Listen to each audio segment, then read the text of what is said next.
Joe, we go over to the Big 12. We start with the Big 12 here tonight in doing our conference picks, our power rankings. Now, our good friend Josh Pate told us to do this, so we're going to do it. Don't make ratings, make rankings. Power rankings instead of ratings. So we're going to do that. Here are our power rankings. Joe, we're going to start through. So this is a 16-team league. We're going to go 9 through 16 here in the first part of that. What is your 9 through 16 in your power rankings of the Big 12? So I have got number 16, Arizona State, number 15, BYU, 14, Houston, 13, Cincinnati, 12, Baylor, 11, TCU, 10, Texas Tech, and 9, Iowa State. And then if you want to get to yours. Yeah, West Virginia at 9, Colorado at 10, TCU at 11, Houston at 12, Baylor at 13. That kills me. Cincinnati at 14, Arizona State at 15, and BYU at 16. So, Joe, pretty much 12 through 16 for us, both of us, is pretty much the same there. I think it was 9, 10, and 11 that we disagreed on.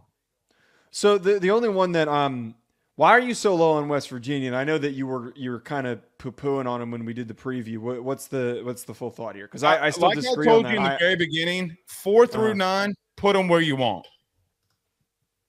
Put them where you want. Well, I got to disagree with that because you got West Virginia really low. I mean, you've got them at 9. I have them at 6. I mean, that's a pretty Joe, big difference. when we talked about West Virginia and the West Virginia fans hated us for this, you got a lot of things that you're rolling in and out of that roster. And like we talked about, and the fans hated us for this, Joe, you turn some of the least sack production in the country. You're like 129th.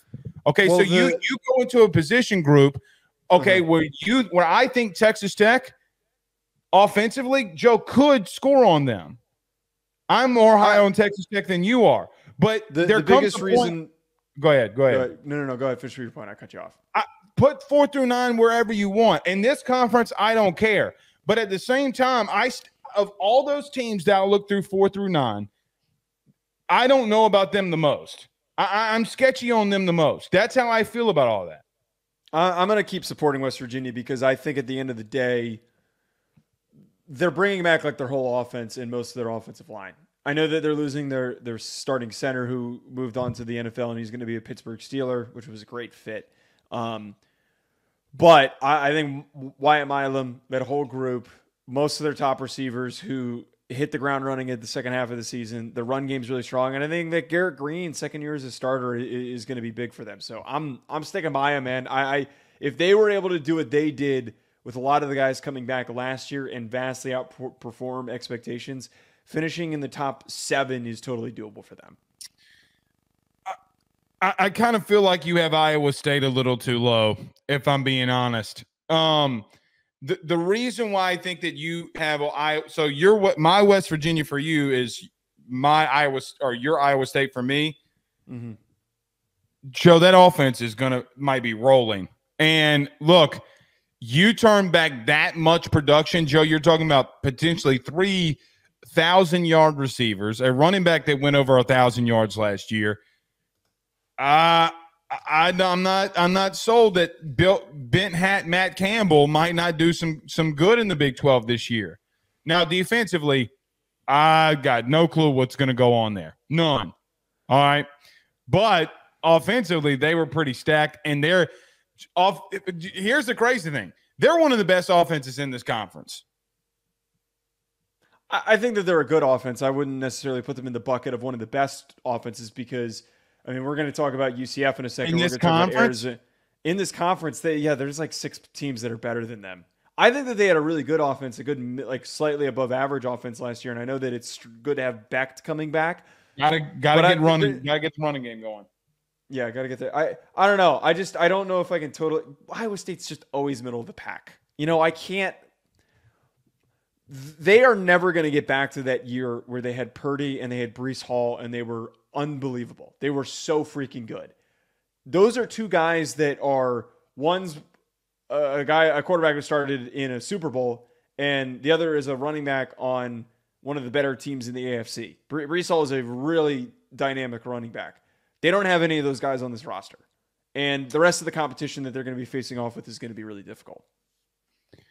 Joe, last year they started out of the gate really bad. If you remember, they lost to Iowa by a touchdown. They lost to Ohio by 3.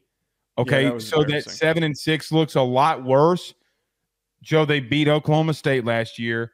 They beat TCU last year. They beat Cincinnati last year. They beat Baylor last year. They're a touchdown away against Kansas, number 22 Kansas. Oh, by the way, they beat Kansas State a year ago, and that offense does return.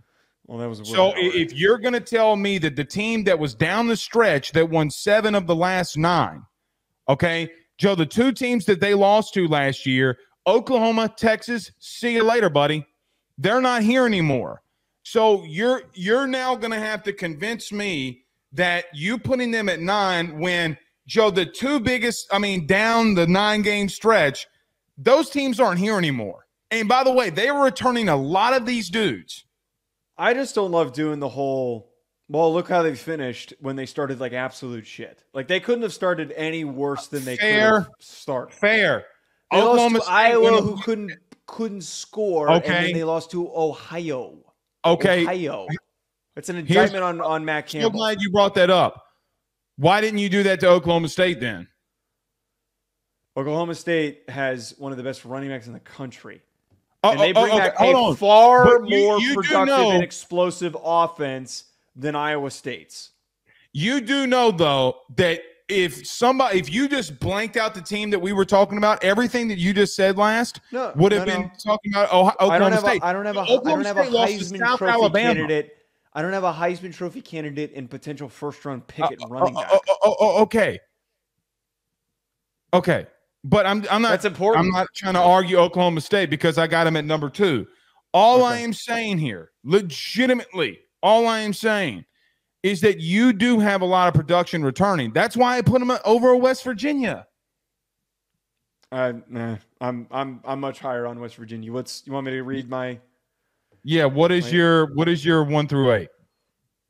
Number 8, I got Colorado. Number 7, UCF. Number 6, West Virginia. Number 5, Arizona. 4, Oklahoma State. 3, Kansas. 2, Kansas State. Ooh, voice crack there. And then all this yelling you have me doing today. And then number 1 is Utah. So we both have Utah winning it here. So my number 1, Utah. Oklahoma State, Kansas State. Tied at 4, Iowa State, UCF. That was a bit of a hot take by me. I know that you're going to debate that. Kansas, Arizona, and Texas Tech round out my top 8 here, Joe. Go ahead. What do you hate of mine? Go and why is it UCF? I don't hate UCF. I think that UCF is going to take a huge step forward. I'm a KJ Jefferson fan, and I know that their running back room is really, really strong. But there are so many more complete teams, and there's so many more teams that I feel like I have more tangible evidence of what they're going to be this upcoming season than for UCF. UCF has done some tremendous things to set themselves up for success in a couple of years.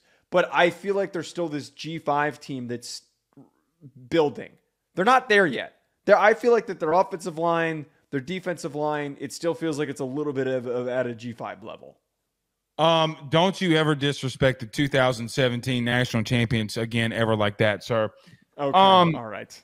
Oh, suddenly you're a supporter of UCF. Do I not recall that they played just for my Louisiana State University? Do I not recall just for my calls here? Just for my calls. Malachi Lawrence, their defensive end, who had 7.5 sacks last year, returns. Joe, they might have the nastiest defensive line returning in this conference. They got some dudes now. Hey. No, they don't. Dude, Lee Hunter as a nose tackle. His defensive line is a lot better. Okay, I said one of. I didn't say the best. I said one of the best. Can you hear? No, I'm just going to debate with you. Legitimately, Lee Hunter, who had 69 tackles as a nose tackle, 11 tackles for loss, and you have Malachi Lawrence returning. Now, they have to go in the portal and get 4 new linebackers. I understand that whole room had to be revamped after last year. Joe, defensively, they were really bad in the middle of their defense, specifically at linebacker, and it killed them over and over and over and over and over again. UCF's linebacking unit last year legitimately was first in tackles missed.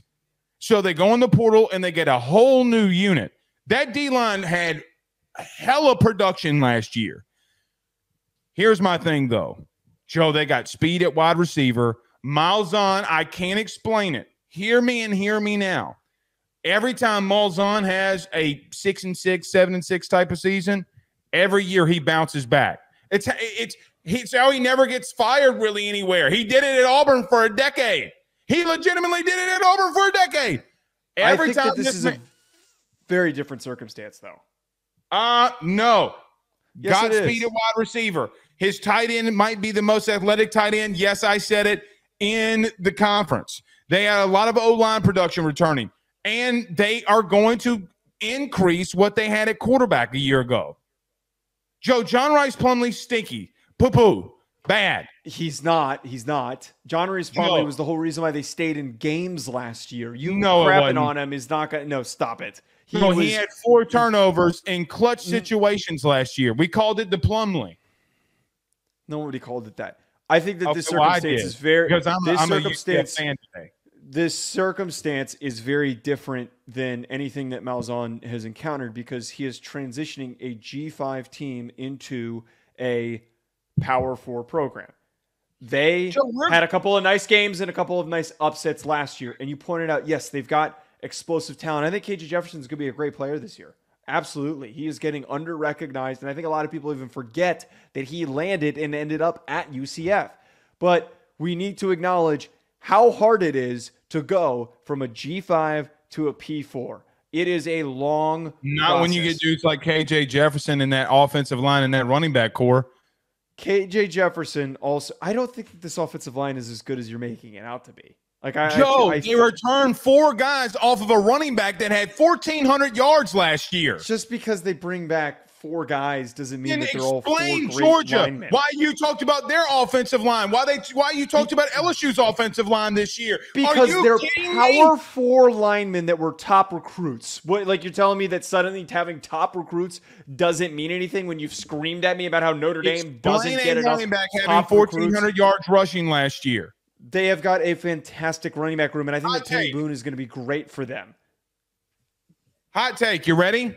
Mm-hmm. KJ Jefferson has more weapons and more offensive production at UCF than he did at Arkansas. KJ Jefferson. That's not going to take that much for him to do. He's going against Big 12 defenses. Hold on. He was throwing to a white kid wide receiver with the last name of Tesla. Elon Musk gave him an NIL deal. Are you kidding me? He's going up against much weaker defenses. That's not going to take very much for him to accomplish. And he's got better production and better talent around him. You know that. I texted you this. You know what the reason why you picked this is? SEC quarterback. That was you just saw SEC quarterback and you circled him. That was what it was. That's all you did. It's okay. The bias bleeds into everything that we talk about. How am I biased? What do you mean, how are you biased? No, KJ Jefferson with three freshman linemen. Y'all, let me tell you this. You know what y'all do? Let me tell you what y'all do. You praise Spencer Rattler for having a really bad line at South Carolina. Meanwhile, you don't do it for KJ Jefferson, and they both statistically are about the same. I'm not crapping on KJ Jefferson. I'm a big KJ Jefferson supporter. I'm not gonna sit here. Joe, is he the second best quarterback in that league, in that conference? No. Who's the second? He's not. It would go Shedeur Sanders. It would go Cam Rising, and then after that, is Cam Rising going to be healthy? And then Noah Fafita. I would go Noah Fafita 3. Okay, fair. Is he top 4? Yeah, I'd say he's top 4. Okay. I'm trying to think if there's anyone who. Yeah. No, Jalen Daniels. I'd put Jalen Daniels over him. I'm not putting Jalen Daniels on any list until he plays. Jalen Daniels was as available as KJ Jefferson has been over the past couple of years. KJ Jefferson played 13 games last year. He played. So what are you going to talk? I mean, 12 games. They didn't make it to a bowl game. He played in every single game that they were in. Please go look at it. Mm-hmm. God, he's 23. Jeez. He's old. Than I thought he was. And he played in how many games last year? I'm mixing up the year prior where he barely played and he was. Yeah, KJ going to lead him. All right, you want to get to our top 3 here? Or do you want to get to Colorado? Let's get to Colorado very quickly. All right, so I had Colorado at 10. You had Colorado where in your top 8, if I'm not mistaken? Yeah, you had him at 8. I had him at 10. Joe, we're putting Colorado in the middle of the pack, so about 7-5, 8-4. I mean, if you're going to put them at 8, they got to go 7-5, 8-4 this year.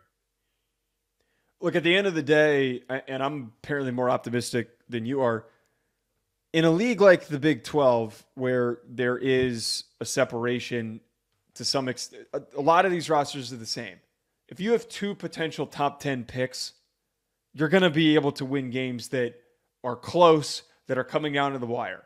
I know that we talked so much about the roster turnover, but Travis Hunter and Shedeur Sanders are heads above. Travis Hunter, without a doubt, is the best cornerback in this conference, and it's not even close. And fair. Shedeur Sanders is good enough to win them football games if this offensive line holds up just a little bit better than it did last year.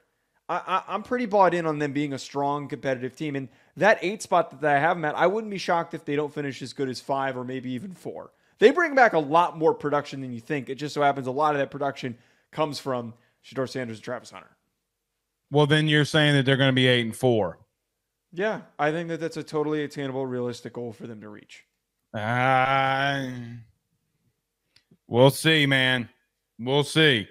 I mean, find me when you have guys that talented, and this isn't the SEC that they're playing in, you would have to have a catastrophic meltdown, which is possible, totally possible. I have them going 7-5, 6-6.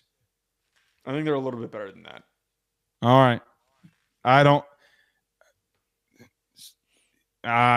We'll see. Let's get to the top 3 here. I'm not going to go there with Colorado. You're going to have to prove that you'll actually run the football. Okay. For me. Yeah. Okay. All right, Joe, let's go 3 through 1 here. We both have Utah winning the conference, but you have a little bit more of a shakeup than I do. You have Kansas State at 2, Kansas at number 3, and Oklahoma State at number 4, where I have Utah, Oklahoma State, Kansas State in my top 3. Joe, why are you so high on Kansas? I know it's a big fat if, and it's a little bit risky to bet on, but if Jalen Daniels plays most of the season this upcoming year, they have the ability to have the most productive offense in the conference. Like, no doubt about it. Their combination of Devin Neal and Jalen Daniels in that veer and shoot offense, the way that they run it, it is a perfect combination.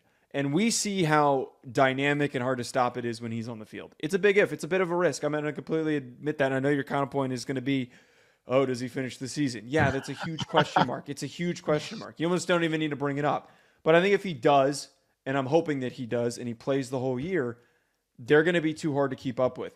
Defensively, kind of leaves a little bit to be desired. Austin Booker was a premier pass rusher for them, and he moved on to the Chicago Bears. I think that they're just one of those teams that's going to be like a fast break offense. It's going to just be too hard to keep up with.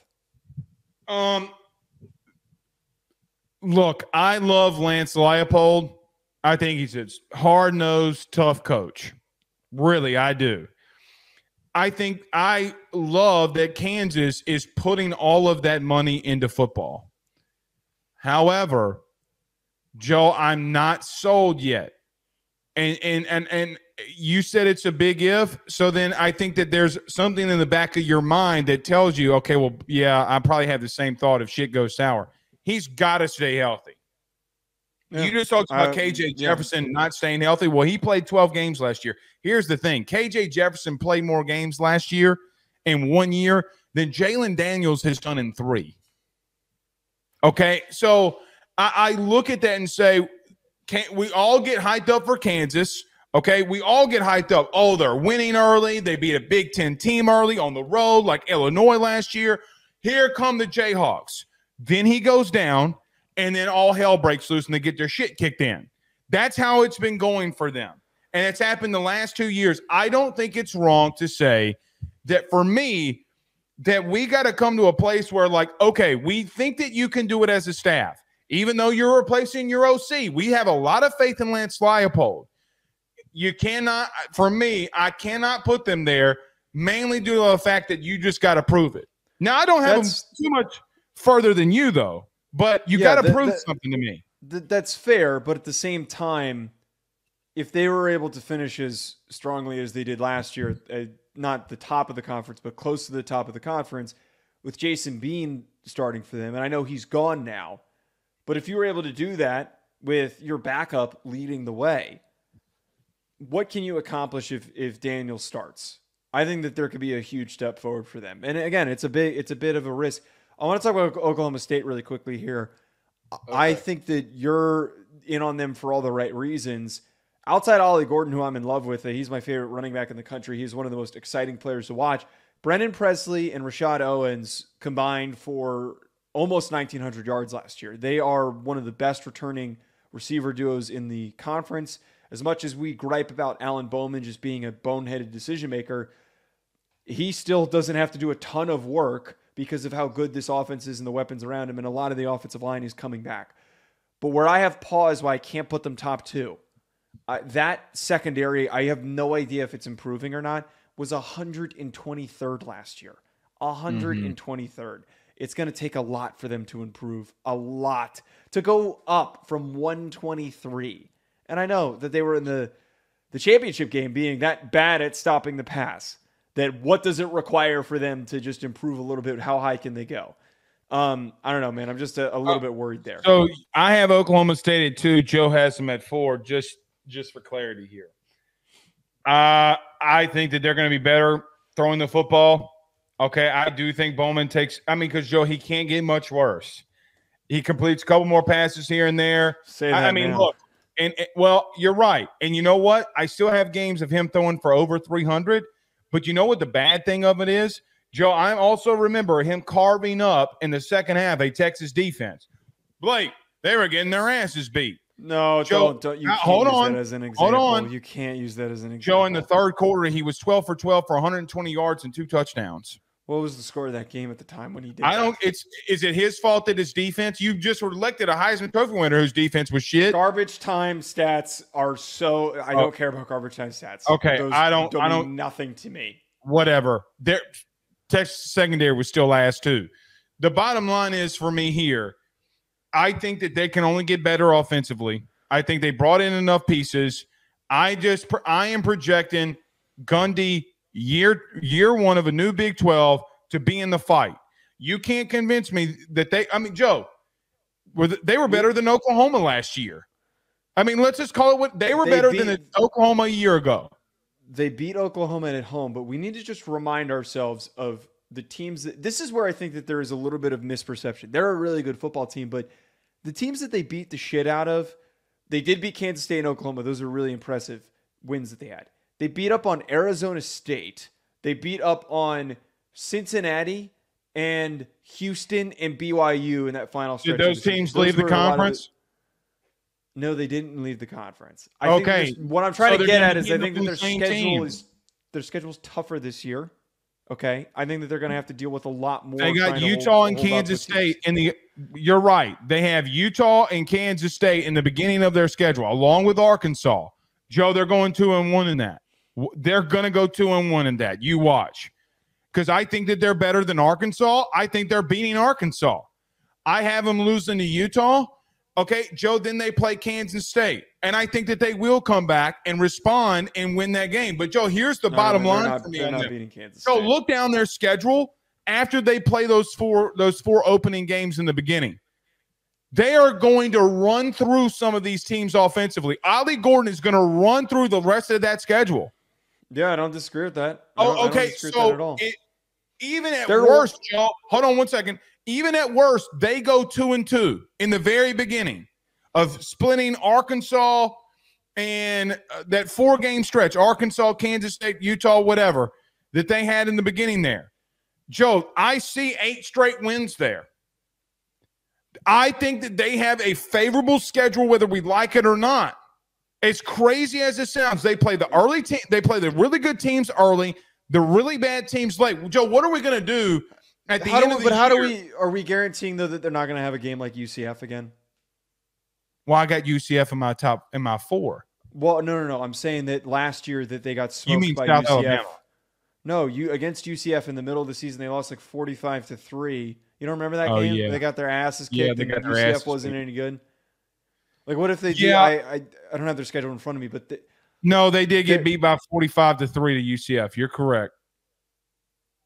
I just feel really uneasy about that secondary, man. That was I think the worst secondary in the conference. If they were 123rd. Yeah, they were. Well, them and Texas were right there competing against one another. So we'll see. I just have them higher than you do, and you got Kansas State. So let's get to them. Joe, I think Avery Johnson is one of the best quarterbacks, most athletic quarterback in this conference. He's a year 1 quarterback going into this as a starter. You're replacing an offensive coordinator. I know that Kansas State at times has been good. They have a stable head coach. They've been fine. I'm not 1,000% sold that if one of these couple of these games get in a shootout, that Avery Johnson can throw you into a win. I'm not sold on that yet. Maybe he can. And maybe I'm just like skeptical and wanting to see. Maybe he can. I don't know. I like the kid a lot. But, Joe, we talk about this Utah team. We talk about this Oklahoma State team. Is he ready to take over those teams? Is why I'm not willing to put them in the conference championship for me. Well, the skepticism you have for Avery Johnson is the same level of skepticism that I have for that Oklahoma State secondary. And I feel like at the very least, I've got a young budding prospect. Completely different position, though. But they're still huge, massive question marks. But I at least can feel confident that if he's not as great as a passer as he needs to be, this is going to be one of the best rushing attacks in the country. DJ Giddens, Dylan Edwards, Avery Johnson. All three of those guys are going to create a very difficult to stop rushing attack. They can do so many creative things that, like we saw last year in the Pop-Tart Bowl and the end stretch of the year. And I trust Chris Kleiman, man. I was a little disappointed in how they played in some games last year, but I think that Chris Kleiman, now that he's got a guy that he can work with that fits the style of quarterback that he's trying to build for the future, I think that the ceiling is so high for them in 2024. I'm not. Look, I think they're going to be a really good team. I think Avery Johnson, we're going to sit here and say, Joey's going to make that play, he's going to make this play, and we're going to go ooh and ah, and at the end of it, they lost. Like, I think that we're going to look at Kansas State as a team that's like, oh, well. I'd rather bet on upside when we've got athletes like Avery Johnson than just to bank on a team that. You mean like you did with Kansas? Kansas is another team that is upside. Joe, we both have Utah winning our Big 12 championship game. Excuse me. Your thoughts on Utah going into our both of us picking them to win the conference, which means we will have to put them as a top 4 seed in our playoff.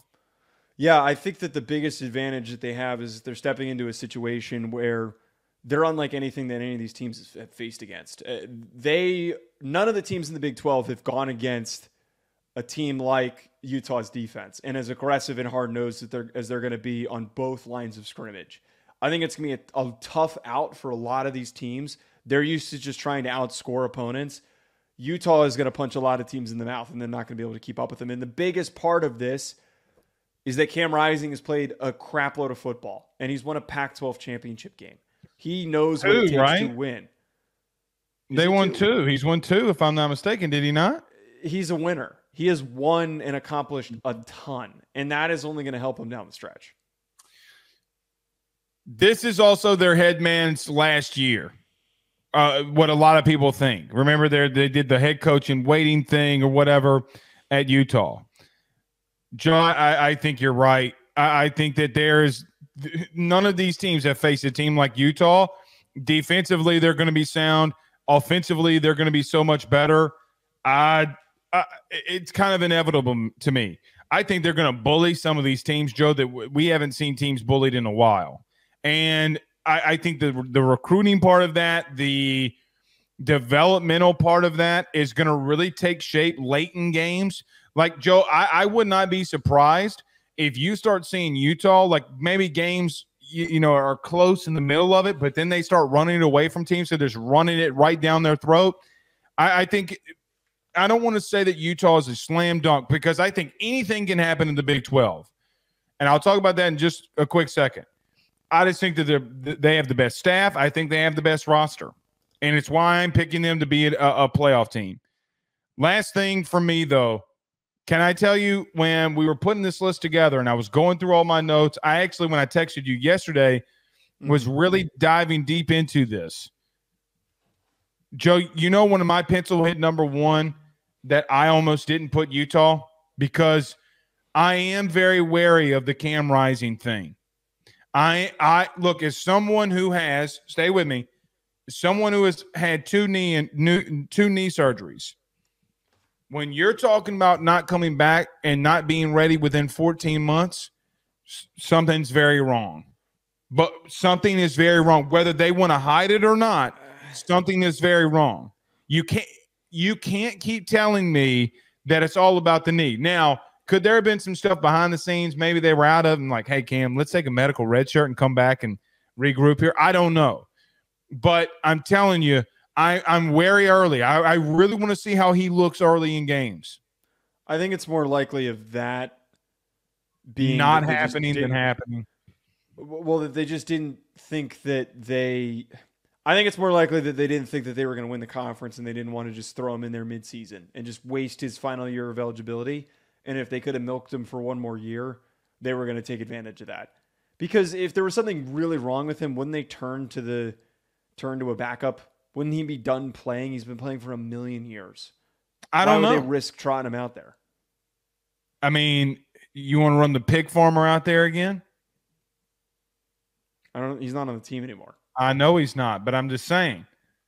I don't think they have anybody. And maybe they did go after. I don't think they went after anybody in the portal. No, they brought in Sam Heward, who was a former 5-star. Oh, yeah, that's right. Well, so they do have a potentially decent backup if something does go wrong. But I don't know. I'm not worried about that. I think that decision to not play him was pretty deliberate. This video is sponsored by the online fitness training camp presented by Chris Gates Fitness.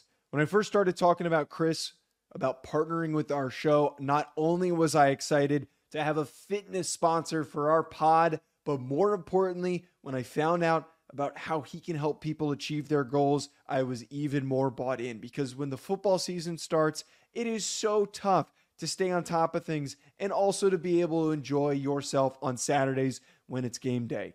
With Chris Gates Fitness's online training camp, you're going to be able to effectively stay focused, consistent, burn fat, build muscle, and do it with a like-minded community of individuals working towards the same thing. On top of this, you're going to be able to get direct coaching from Chris and the ability to ask him questions with an access to a live Q&A where you can get direct, personalized support from Chris himself. Don't wait any longer. If you're trying to get in shape during this fall and you want to be able to do it with the right support system, head on over to chrisgatesfitness.com/training camp or click the link in the description. And you need to do it today because you can get the first month. Personal training is expensive, folks. The first month for only $10 when you use that code RuffinoJoe. Don't wait any longer. Head on over there. BetOnline remains your top spot for all of your live betting action and contests. NFL, college football, UFC, NHL are all in full swing. BetOnline is your number one source for wagering news, odds, trends, and predictions with both desktop and mobile access at any time. Head to BetOnline today and use promo code BELIEVE, that's BLEAV, for 50% off your first deposit. That is a 50% welcome bonus. BetOnline, where the game starts.